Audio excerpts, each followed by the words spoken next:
There is someone who has been speaking to you every single day of your life, long before anyone else offered an opinion, long before the world told you who to become, long before you learned to hide parts of yourself. This voice was already there. It has narrated your victories.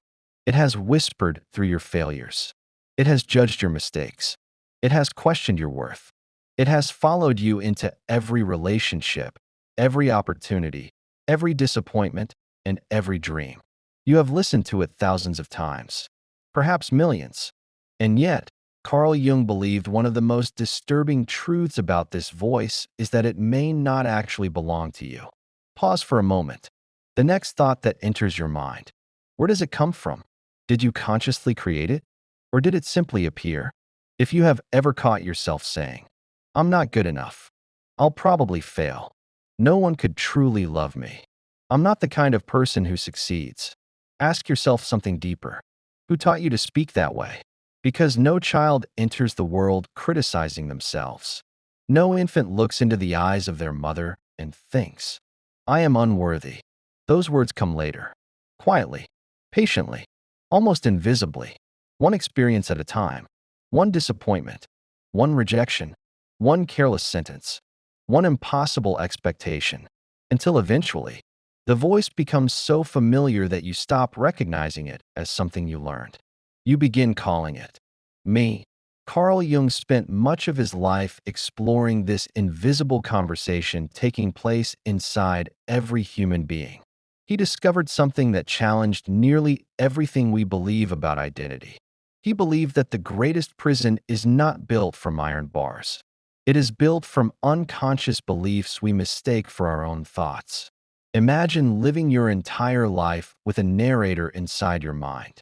A narrator whose script was written by forgotten fears, childhood experiences, unhealed wounds, the expectations of parents, teachers, society, and every painful moment you never fully processed.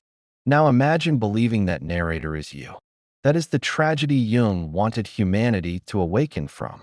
Because according to him, the voice inside your head does not always tell the truth. It tells a story shaped by your unconscious, a story repeated so often that it begins to feel like reality. And perhaps nothing influences the direction of your life more than the story you silently repeat to yourself. Think about it. Before you speak to another person, you have already spoken to yourself. Before you take a risk, you have already argued with yourself. Before you fall in love, you have already decided whether you deserve to be loved. Before you chase your purpose, you have already listened to countless invisible conversations that either give you courage or quietly convince you to remain where you are. Most people spend their lives trying to change the world around them. A better career, a better relationship, more money, more recognition, more certainty. But Jung believed that until the conversation within changes, the outer world simply becomes another stage upon which the same unconscious patterns continue to perform. This is why some people sabotage every opportunity they receive, why others continually attract the same painful relationships, why success never feels like enough, why praise never silences self-doubt. The world changes, but the narrator remains the same. And wherever that narrator goes, the same emotional reality follows. Here is the unsettling part. What if the voice telling you that you are too broken, too old, too late, too ordinary, too damaged, is not your authentic self speaking at all? What if it is merely an echo of people who never truly saw you, an echo of experiences that ended years ago, an echo of fears your unconscious never questioned? What if you have spent your entire life obeying a voice that was never meant to lead you? Tonight, we are going to uncover one of Carl Jung's most profound discoveries. Not about the world, not about other people, but about the invisible conversation shaping every decision you make. Because once you understand who is really speaking inside your mind, you may never listen to that voice in the same way again. If you were to sit alone in complete silence for just 10 minutes, something remarkable would happen. At first, the room would seem quiet. Then, almost imperceptibly, another world would begin to emerge. A thought would drift across your mind. Then another, a memory you did not ask for, a worry about tomorrow, a replay of something you said years ago, an imagined conversation that has never happened, a criticism, a comparison, a fear, one thought blending effortlessly into the next, as though an invisible storyteller had quietly taken the stage. Most people never question this storyteller. They simply assume, this is me. But Carl Jung dared to ask a far more unsettling question. Who is the one speaking? That question became one of the foundations of his life's work because he understood something that few people ever realize. The human mind is not a single, unified voice. It is a vast psychological landscape, populated by different forces, forgotten memories, emotional complexes, and hidden aspects of the personality, all competing for your attention without announcing who they are. The tragedy is not that these voices exist. The tragedy is that we mistake every one of them for our authentic self. Imagine walking through a crowded city where everyone is shouting advice at you. One stranger tells you to turn left. Another insists you should turn right. Another warns you that danger is everywhere. Another whispers that you are incapable of reaching your destination. Eventually, if you listen to every voice long enough, you forget which direction you originally wanted to go. According to Jung, this is exactly what happens inside the human psyche. We inherit voices long before we develop our own. Perhaps your parents never intended to wound you. Yet a single sentence repeated often enough can become a permanent resident in the unconscious. Don't be so sensitive. You'll never make it. Stop dreaming. People like us don't succeed. You have to earn love. Children rarely question these messages because they cannot. To survive, they accept them. What begins as someone else's opinion slowly transforms into an unquestioned belief. Years pass. The parent may no longer be present. The teacher may be long forgotten. The relationship may have ended decades ago. Yet the voice remains. Not outside you, inside you. And because it speaks using your own thoughts, it feels as though it has always belonged there. Jung believed this is one of the unconscious mind's greatest illusions. It disguises borrowed beliefs as personal truths. Think about how often your inner dialogue predicts failure before you've even begun. You want to apply for the opportunity. The voice says, why bother? You want to tell someone how you feel. The voice replies, they'll reject you. You want to start over. The voice laughs quietly. You've missed your chance. Notice something extraordinary. These thoughts rarely arrive as questions. They arrive as facts. That is the power of the unconscious. It does not argue. It simply presents assumptions until they become the invisible architecture of your life. Jung referred to these hidden structures as complexes. A complex is more than a memory. It is a cluster of emotions, beliefs, and experiences organized around a wound. Perhaps you experienced rejection. Years later, the rejection itself is gone. But the rejection complex remains. Now every delayed text feels like abandonment. Every criticism feels like humiliation. Every silence feels personal. Reality has changed. But your unconscious keeps interpreting the present through the lens of the past.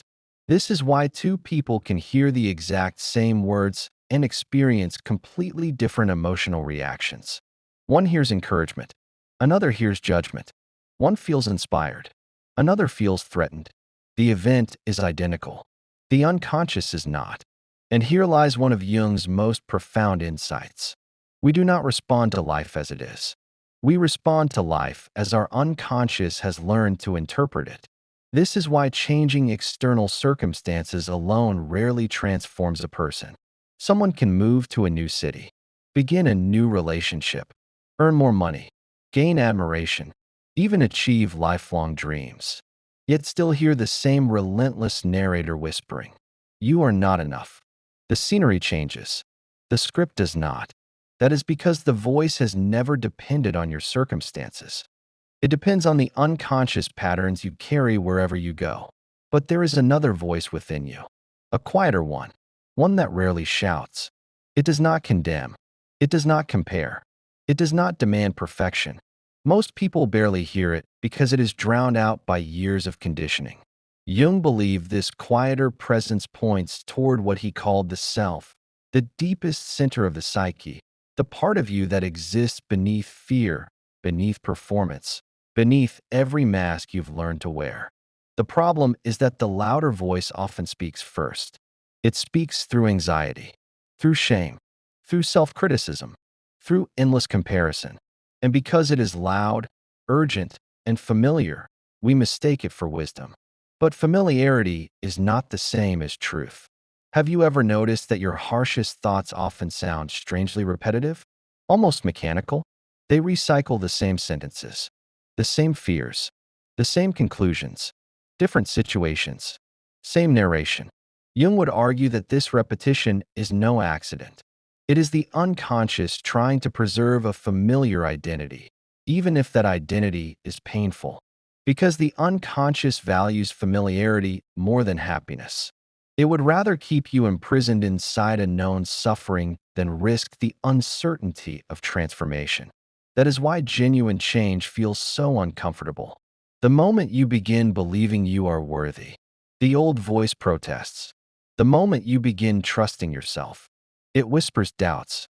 The moment you choose growth over fear, it reminds you of every previous failure, not because it hates you, but because it is trying to keep your psychological world predictable. The unconscious mistakes the familiar for the safe. And perhaps this explains why so many people unknowingly become addicted to their own limitations. Not because they enjoy suffering, but because suffering has become psychologically recognizable. Carl Jung once observed that until we make the unconscious conscious, it will direct our lives, and we will call it fate. Most people interpret this only in terms of relationships or life events. But it begins much closer to home. It begins with the voice you hear before anyone else speaks. The conversation that greets you every morning. The narrator that follows you into every decision. The invisible companion you have trusted your entire life without ever asking the simplest, and perhaps the most life-changing, question of all. Who, exactly, is doing the talking? Because the answer to that question may be the beginning of your freedom. Freedom, however, does not begin the moment you silence that voice. In fact, Carl Jung would argue that trying to silence it is one of the greatest mistakes you can make. Because every voice inside the psyche exists for a reason, even the one that wounds you, even the one that tells you that you are not enough, even the one that fills your mind with fear before every opportunity. The goal is not to destroy it. The goal is to understand it. This is where Jung's psychology becomes profoundly different from modern self-help. Today, we are often encouraged to replace negative thoughts with positive ones, to repeat affirmations, to drown out fear with optimism. And while there is value in changing our patterns of thinking, Jung believed something deeper was required. Because what we refuse to understand does not disappear. It simply retreats into the unconscious, where it gains even more influence over our lives. Imagine living in a house with a locked basement. Every time something unpleasant appears, you carry it downstairs. Your anger, your jealousy, your grief, your shame, your insecurity, your fear. You lock the door and walk away, convincing yourself that because you cannot see them, they no longer exist. Years pass. The basement becomes fuller. The house above remains beautiful, clean, orderly, presentable. Everyone compliments how peaceful it looks. But beneath the floorboards, pressure is building. Jung called this hidden basement the shadow. And contrary to what many people believe, the shadow is not evil. It is simply every part of yourself that you learned was unacceptable. Perhaps as a child you were told not to cry. So your sadness went into the shadow. Perhaps you were punished for expressing anger. Your anger followed it. Perhaps you were mocked for dreaming too big. Your ambition descended into the darkness as well. Maybe you were taught that asking for love made you needy. That saying no made you selfish. That resting made you lazy. That confidence made you arrogant. Little by little, pieces of your authentic self disappeared into the basement of the unconscious. Not because they were wrong, but because you believe they threatened your acceptance. This is how the persona is born. The persona is the face we create so the world will approve of us. It smiles when it wants to cry. It agrees when it wants to disagree. It stays quiet when it longs to speak. It becomes whatever it believes is necessary to be accepted. Think about how exhausting that is. Every room you enter requires another performance. Every conversation becomes another opportunity to protect the image you've carefully constructed. Eventually, you become so identified with the persona that you forget it is a mask. You begin believing that who the world sees is who you truly are. Yet something inside always feels incomplete. You accomplish the goals. You receive the compliments. You become successful. Still, there is an emptiness you cannot explain. Why? Because the parts of you buried in the shadow have not disappeared. They are waiting. And according to Jung, what remains unconscious never stays silent forever. It returns, not politely, but symbolically. It appears in dreams, in emotional triggers, in irrational fears, in unexpected anger, in relationships that repeat the same painful pattern over and over again. Have you ever reacted far more intensely than a situation seemed to deserve? Perhaps someone ignored your message. Suddenly, you felt overwhelming rejection. Or a small criticism left you emotionally devastated for days. Or another person's confidence irritated you beyond reason. Jung would gently ask, what part of yourself has this situation awakened? Because often the event itself is not causing the intensity. The unconscious is. This is why he believed that other people become mirrors. The qualities you admire most in someone else often reveal forgotten strengths buried inside your own shadow. Likewise, the qualities that provoke you most deeply frequently point toward parts of yourself you have rejected. That realization is uncomfortable. It is much easier to believe that everyone else is the problem. It is much harder to ask, what is this person revealing about me? Yet this question has the power to transform your life. Imagine someone constantly criticizes you. The unconscious voice immediately says, they don't respect me. Perhaps that is true, but perhaps something deeper is happening. Perhaps their criticism awakens an old wound that has existed since childhood, a wound that has spent years whispering, you'll never be good enough. Now, every critical word seems to confirm what the unconscious already believes. Do you see how powerful that is? The present is no longer being experienced on its own. It is being interpreted through yesterday's pain. And this explains something that confuses countless people. Why do intelligent, capable individuals still feel like imposters? Why do deeply loved people still believe they are unlovable? Why do successful people still feel like failures? Because facts alone cannot rewrite unconscious beliefs. You cannot argue your way out of a wound that was never created through logic. It must first become conscious. This is why Jung insisted that awareness always comes before transformation. Not judgment, not suppression, awareness. Instead of asking, how do I stop thinking this? He would encourage you to ask, who inside me believes this? And when did they first begin believing it? Notice how different those questions feel. One creates resistance. The other creates curiosity. Curiosity is one of the greatest gifts you can bring to your own psyche. Because the unconscious does not respond well to force. It responds to attention. The moment you begin observing your inner dialogue instead of automatically believing it, something extraordinary happens. A space begins to appear. For the first time, you realize there is the voice, and there is the one listening to the voice. That distinction changes everything. Because if you can observe a thought, you cannot be the thought itself. If you can witness your fear, you are more than your fear. If you can notice the critic speaking, then somewhere within you exists a deeper awareness untouched by its accusations. Jung believed this observing presence is the beginning of individuation, the lifelong journey of becoming who you truly are instead of who your unconscious conditioning told you to be. But this journey is not comfortable. It asks you to meet the parts of yourself you've spent years avoiding. It asks you to stop running from your shadow. to remove the mask of the persona, to question inherited beliefs, to sit with uncomfortable emotions instead of escaping them. Most people spend their lives trying to become someone else. Jung believed the real task is far more courageous. To become the person you were before fear convinced you to abandon yourself.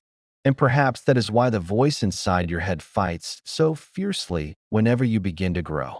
Because every step toward your authentic self feels like a threat to the identity your unconscious has spent a lifetime protecting. But hidden beneath all that noise, there is another voice, one that has been patiently waiting, not to condemn you, not to shame you, but to lead you home. The question is, after listening to the loudest voice for so many years, will you recognize it when it finally begins to speak? That quieter voice does not arrive with applause. It does not demand your attention. It does not compete with the noise inside your mind. It waits, patiently, almost invisibly. And that is precisely why so many people spend their entire lives without ever truly hearing it. Carl Jung believed that the greatest tragedy is not that we possess an unconscious. It is that we rarely enter into a relationship with it. Most people either obey their thoughts or fight against them. Very few ever become curious enough to begin a conversation. Yet this conversation is exactly where transformation begins. Imagine meeting someone who has been following you since the day you were born. Someone who knows every fear you have ever hidden, every dream you quietly abandoned, every mask you learned to wear, every wound you never fully grieved. Now imagine that this person has been trying to reach you your entire life, not through ordinary language, but through symbols, emotions, dreams, coincidences, and those strange moments when something inside you whispers, "There is more to me than this." According to Jung, that is the unconscious trying to speak. The tragedy is that modern life has become so loud that we rarely notice its voice. The moment we feel discomfort, we distract ourselves. The moment silence appears, we reach for our phones. The moment loneliness arises, we fill it with noise. The moment anxiety surfaces, we rush to escape it. But what if the discomfort you've been avoiding is not your enemy? What if it is a messenger? Jung often observed that the psyche naturally moves toward wholeness. Just as the body tries to heal a wound, the psyche continually tries to restore balance. The problem is that healing rarely feels comfortable. Think about physical pain. If you place your hand on a hot stove, pain is not your enemy. Pain is intelligence. It is your body saying, "Pay attention." The psyche works in much the same way. Anxiety, jealousy, shame, resentment, even recurring sadness. These emotions often arrive carrying messages from parts of yourself that have been ignored for far too long. Most people ask, "How do I get rid of this feeling?" Jung would ask, "What is this feeling trying to tell you?" That single question changes everything. Because suddenly, your emotions are no longer obstacles. They become guides. Have you ever wondered why the same type of person keeps entering your life? Why the same arguments repeat in different relationships? Why the same fears emerge every time you're about to grow? Jung believed this was no accident. The unconscious repeats what remains unresolved, not to punish you, but to invite you toward awareness. Life becomes a classroom. Every difficult relationship becomes another lesson. Every disappointment becomes another opportunity to meet yourself. Until finally, you stop asking, "Why does this keep happening to me?" and begin asking, "What part of me keeps creating or participating in this pattern?" That question requires courage because it moves you out of blame and into responsibility. Responsibility is not self-condemnation. It is the realization that while you may not have created every wound, you now possess the power to heal it. This is the beginning of individuation, perhaps Jung's greatest contribution to psychology. Individuation is not becoming perfect. It is not eliminating fear. It is not achieving constant happiness. It is becoming whole. There is a profound difference. Perfection demands that parts of you disappear. Wholeness welcomes every part home. Your confidence and your insecurity, your strength and your vulnerability. your light, and your shadow. Most of us spend years trying to become better. Jung believed the deeper task was becoming more complete. Imagine a magnificent orchestra. If only the violins were allowed to play, the music would feel incomplete. The cellos, the flutes, the drums, even the moments of silence, all belong. The human psyche is no different. When you reject entire parts of yourself, your inner life loses its harmony. The goal is not to silence every difficult emotion. It is to allow each part to find its rightful place. This is why Jung developed one of his most fascinating practices, active imagination. Rather than suppressing the unconscious, he invited people to enter into dialogue with it. Imagine sitting quietly and asking your fear, "Why are you here?" Imagine asking your inner critic, "What are you trying to protect me from?" Imagine asking your anger, "What boundary have I ignored?" Imagine asking your sadness, "What have I not allowed myself to grieve?" At first, this may sound strange, but Jung understood something extraordinary. The unconscious speaks in symbols, images, and emotions because it longs to be acknowledged. Ignoring it only makes it louder. Listening to it allows transformation to begin. Think about the voice you've carried for years, the one that tells you you're not enough. What if beneath its harshness is a frightened child who learned that perfection was the only way to feel safe? What if beneath your constant anxiety is a younger version of yourself still waiting for reassurance? What if beneath your endless need to please everyone is someone terrified of abandonment? Suddenly, the inner voice is no longer an enemy. It becomes a wounded part of your own psyche asking to be understood. This realization changes how you relate to yourself. You stop declaring war against your own mind. You stop treating yourself as a problem to be fixed. Instead, you become an attentive witness, a compassionate observer, a patient student of your own soul. And something remarkable begins to happen. The inner critic loses its absolute authority, not because it disappears, but because you finally recognize it as only one voice among many. There is another voice emerging now, one that speaks with quiet confidence rather than fear, one that does not shame you into becoming better, one that gently invites you toward the person you were always capable of becoming. Jung believed this deeper voice comes from the self, the organizing center of the entire psyche. Unlike the ego, which seeks approval, the self seeks truth. Unlike fear, which clings to certainty, the self welcomes growth. Unlike the persona, which asks, "How do I appear?" the self asks, "Who am I when no one is watching?" Perhaps that is the question your life has been asking all along. Not what you can achieve, not who you can impress, not how perfectly you can perform, but whether you are willing to meet the person waiting beneath every mask you've ever worn. Because the moment you begin listening to that quieter voice, you realize something astonishing. The goal was never to become someone new. It was to remember the person your unconscious never stopped trying to guide you back to. And perhaps that is the greatest misunderstanding about transformation. Most people believe it happens in one dramatic moment, one life-changing decision, one breakthrough, one morning when they finally wake up feeling completely different. But Carl Jung saw transformation very differently. He believed that the soul changes quietly, almost imperceptibly, not through sudden perfection, but through thousands of small moments of awareness. A moment when you notice the inner critic speaking, yet choose not to obey it. A moment when fear tells you to remain invisible, yet you speak anyway. A moment when an old wound demands the same familiar reaction, yet you pause long enough to choose a different response. These moments seem insignificant, but they are not. They are the moments in which the unconscious slowly becomes conscious. And according to Jung, that is the beginning of genuine freedom. Think about a river. It does not carve through solid rock because it is stronger than the stone. It carves through the stone because it returns. Again, and again, and again. Awareness works the same way. Each time you observe your thoughts instead of becoming them, you weaken an old pattern. Each time you question a belief instead of automatically accepting it, you loosen the grip of the unconscious. Each time you choose truth over fear, you become a little more whole.